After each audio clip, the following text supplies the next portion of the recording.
Arun XLO Ziva, an elite active retirement community in Mahabalipuram, Chennai. For apartments and luxury villas, call 7288 7288.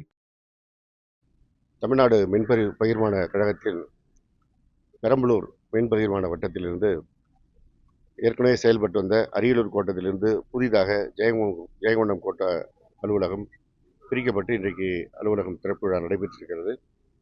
இந்த கோட்டத்தில் 1,38,000 மின் நுகர்வோர்கள் இருப்பார்கள்.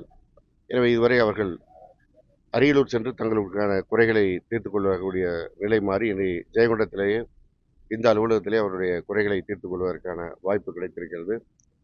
இதன் கீழ் 3 உதவி செயற்பொறியாளர் அலுவலகங்களும் 10 பிரிவு அலுவலகங்களும் செயல்படும். 10 துணை மின் நிலையங்கள் இந்த கோட்டத்தில் இருக்கும். ஏற்கனவே இந்த அரியலூர் ஒட்டுமொத்த மாவட்டமும் ஒரே கோட்டமாக இருந்ததில் இந்த பகுதி விவசாய மின் இணைப்புகள் கூடுதலாக இருக்கின்ற பகுதி. எனவே இவர்களுக்கான தேவைகளை பூர்த்தி செய்து கொள்வதற்கு அரியலூர் வரை சென்று வர வேண்டிய சூழல் இருந்ததை மாறி இருக்கிறது. இனி 30 கிலோமீட்டர் தூரத்திற்கு அவர்கள் பயணம் செய்வது குறைந்து ஜெயங்கொண்டத்திலேயே தங்களுடைய குறைகளை தீர்த்து கொள்ளக்கூடிய வாய்ப்பு கிடைத்திருக்கிறது. மாண்புமிகு தமிழ்நாடு முதலமைச்சர் அவர்களுடைய அறிவுரைப்படி தமிழ்நாடு முழுவதும் பொதுமக்களுக்கான பிரச்சனைகளை எளிதாக தீர்வு செய்வதற்கு இதுபோன்ற அங்கங்கே கோட்டங்கள் பிரிக்கப்பட்டிருக்கிறது.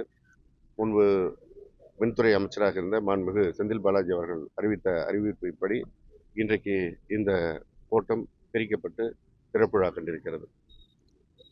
இந்த கோடையில் நாம் எதிர்பாராத விதமாக கோடை மழை அதிகமாக இருந்தது. அந்த கோடை மழையோடு இல்லாமல் சுழற்காற்றும் அடிக்கின்ற ஒரு புதிய நிலை ஏற்பட்டிருக்கிறது. ஆனால் அவ்வப்போது பல இடங்களில் மின்கம்பங்கள் சாய்வதும் அதனால் மின்சாரம் தடைபடுவதுமாக இருந்தாலும் உடனடியாக மின்துறை ஊழியர்கள் களத்தில் இறங்கி எல்லா இடங்களிலும் கிட்டத்தட்ட 24 மணி நேரத்திற்குள்ளாக மீண்டும் மின்சாரத்தை வழங்குகின்ற பணியை தொடர்ந்து செய்து வருகிறார்கள். கடந்த மாதத்தில் இதே போன்ற நிலை திருநெல்வேலியில் ஏற்பட்டது. அதற்கு பிறகு கோயம்புத்தூரில் ஏற்பட்டது.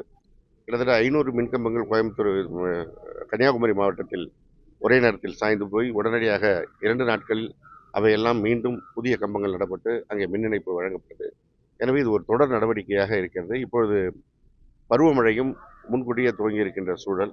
எனவே எல்லாவற்றையும் எதிர்கொள்வதற்கு மாண்புமிகு முதலமைச்சர் அவர்கள் இந்த துறை தயாராக இருக்க வேண்டும் என்ற அறிவுரை வழங்கியிருக்கிறார்கள். நேற்றைய முன்தினம் மாண்புமிகு முதலமைச்சர் அவர்கள் தலைமையில் நடைபெற்ற மின்துறை குறித்தான ஆய்வுக் கூட்டத்திலும் இந்த அறிவுரையை வழங்கியிருக்கிறார்கள். எனவே பொதுமக்களுக்கு பாதிப்பில்லாமல் எல்லா வகையிலும் மின்துறை செயல்படும்.